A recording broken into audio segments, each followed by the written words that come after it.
Sehat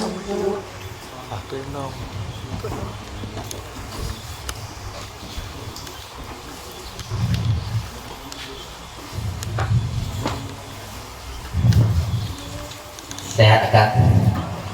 Alhamdulillah.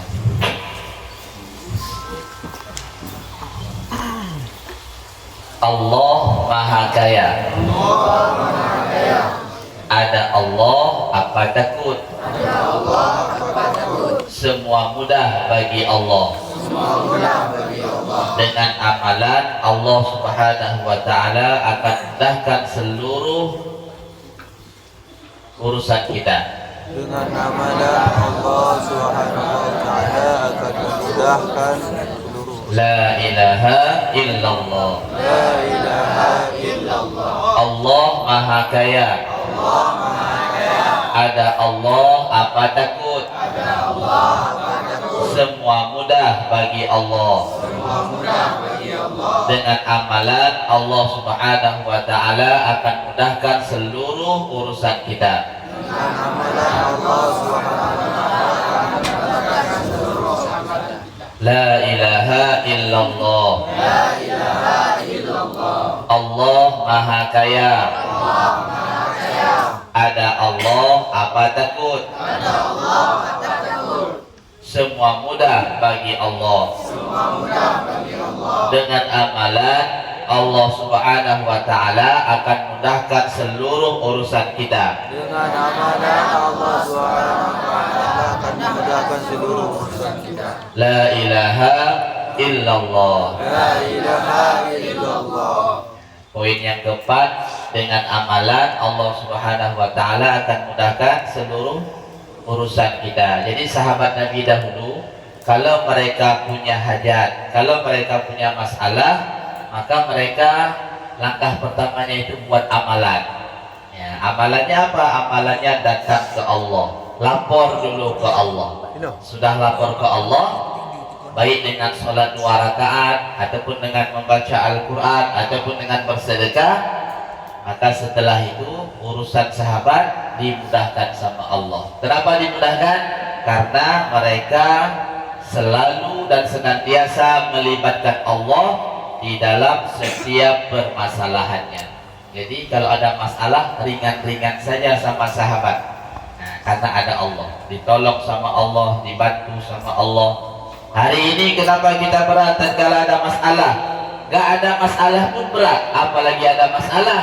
Jawabannya karena kita jarang melibatkan Allah. Nah, kalau sudah sampai ke sudut, ke pojok, gak bisa mundur lagi, gak ada tempat kita untuk minta tolong lagi, baru semuanya saya serahkan ke Allah. Nah, udah terakhir baru ke Allah. Pertama-tama enggak. Oke ya, kita lanjut. Sekarang adab ketika berbicara. Adab ketika ngomong-ngomong. Bismillahirrahmanirrahim. Di antara adab-adab ketika berbicara adalah tidak ikut serta dalam membicarakan suatu keburukan, baik keburukan itu sedikit maupun keburukannya itu banyak. Gak boleh cerita keburukan orang lain. Allah Subhanahu wa taala berfirman, "Fala taq'ud ba'da dzikra ma'al qaumil zalimin." Maka janganlah kamu duduk bersama orang-orang yang zalim itu. Masya Allah, ini surah Al-An'am. Allah dengan jelas, dengan langsung memerintahkan kita supaya jangan duduk dengan orang yang suka cerita tentang keburukan orang lain. Kalau ada orang cerita, kita pas duduk, pindah. Kalau kita nggak mau pindah, kalau bisa nasihatin, nasihatin. Anak-anak nggak boleh cerita ke orang tua. Orang tua juga nggak boleh cerita ke anak-anak. Siapapun kita nggak boleh cerita keburukan orang lain. Jadi setiap kita cerita keburukan orang lain, malaikat rahmat jauh dari kita, nggak mau dekat. Karena apa? Orang yang cerita tentang keburukan orang lain, mulutnya bau busuk, busuk mulutnya. Nih, kalau cerita tentang orang lain, mulutnya bau busuk, jengkol. Kalau kita buang angin, baunya busuk, bau WC. Tapi orang yang cerita keburukan orang lain, beribu-ribu, berjuta-juta kali lebih bau lagi. Ya, nih. Jadi jangan cerita-cerita tentang keburukan orang lain. Setiap amalan keburukan, setiap amalan kebaikan yang kita buat, semuanya ada videonya. Nanti di hari kiamat Allah nampakin jam sekian, hari sekian, si fulan cerita tentang si fulan. Masya Allah. Ketika itu yang nonton siapa? Ada Rasulullah, ada sahabat Nabi, ada alim ulama, ada orang tua kita, ada orang-orang yang kita cintai. Diputar video kita. Ceritanya mantap. Bab cerita kekurangan ustadz. Ya. Jadi musuhnya itu di hari akhirat ustadznya. Bab keburukan pesantren cerita la ilaha illallah. Bab cerita tentang kekurangan teman-teman yang lain. Masya Allah. Kira-kira malu nggak video kita tentang kejelekan disaksikan oleh Rasulullah? Malu nggak? Kalau kita punya iman, malu. Maka jangan cerita-cerita tentang keburukan orang lain. Karena apa? Karena videonya pasti ada. Ya, kecuali supaya video tersebut tak ada, dihapus sama Allah,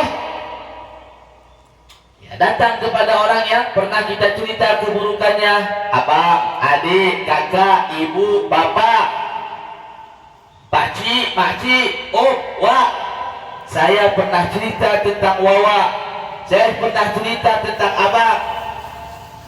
Kita cerita kronologisnya. Apa abang maafkan saya? Sudah saya maafkan. Insya Allah kalau dia sudah memaafkan, video kita dihapus sama Allah. Kalau enggak taubat kita, enggak minta maaf sama orang yang pernah kita cerita tentang keburukannya, Nabi pernah bersabda dalam satu hadis, terdapat di dalam kitab Fadilah Amal, barang siapa menceritakan keburukan orang lain, maka Allah Subhanahu wa ta'ala akan buka aibnya sendiri, dan Allah Subhanahu wa ta'ala akan mempermalukan orang tersebut di rumahnya sendiri. Salah satu orang yang buat kesalahan, cerita aib orang, malu berjumpa dengan orang tersebut. Garis bawah ya, garis bawah dicetak tebal. Kalau kita pernah cerita untuk orang tersebut, siapapun, maka kita akan malu untuk jumpa sama orang tersebut. Ini sudah kode etik.